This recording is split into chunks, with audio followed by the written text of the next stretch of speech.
saw the co-parenting skills that other couples, two couples in particular, but these two couples handled their experience of how they loved their kids. It was all about the kids, because if you sit and berate your partner over and over and over again to the kids, or your ex-partner, your ex-boyfriend, your ex-husband, it's their dad, or it's their stepdad, you can't do that. It really creates so much damage psychologically, emotionally, physically, spiritually, all of it.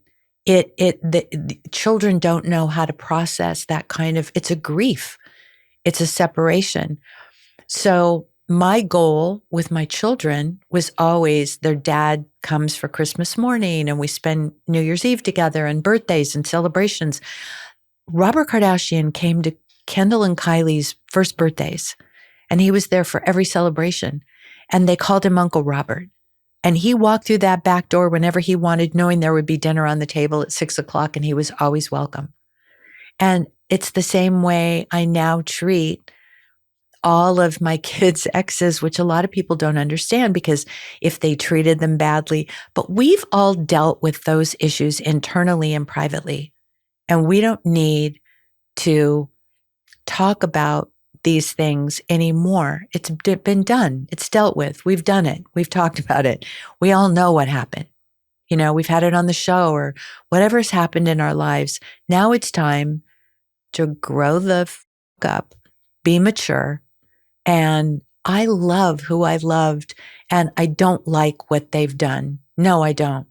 But it doesn't make the love get any less overnight. And I'm there for them always.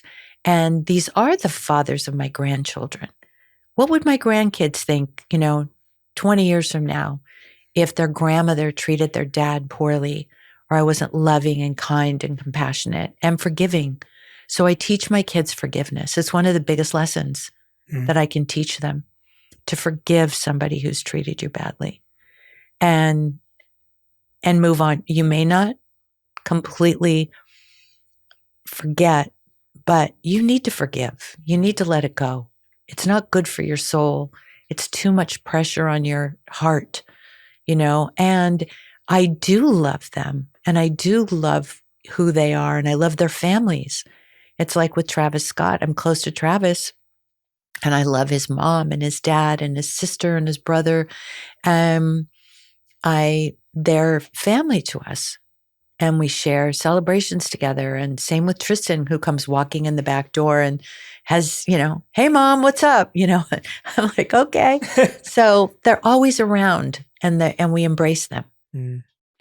You said that before you start something, you pray. I do. I'm wondering, what is that prayer?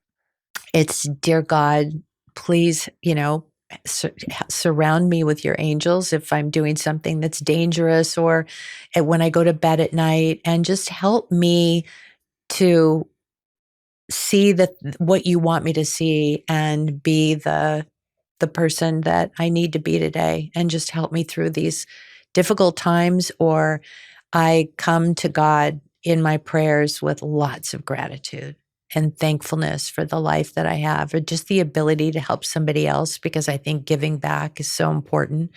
And my girls and I talk a lot about that, and just that we've been given so much, and to whom much is given, much is required. And that to me is something that I was taught very young. And I just pray about safety. I pray about peace, not only in my heart, but in the world. I pray about my family constantly, and their safety, and the grandkids, and, all the things. And it's important to me to calm myself before something important, and really think about it, and be thoughtful about it, and be prayerful about it, and then be grateful for it. It's beautiful. Thank you for sharing that with us. That's my routine every day. But I wake up with a prayer. Thank you for waking me up. Thank you for giving me another beautiful day. Show me how you want me to spend my time today and help me through these 75,000 meetings and Zooms I have to do. And then thank you for protecting me tonight when I go to sleep and bringing me some peace. And so I can recharge and be there for somebody else. Because if you don't get yourself ready for and get that energy going for the next day,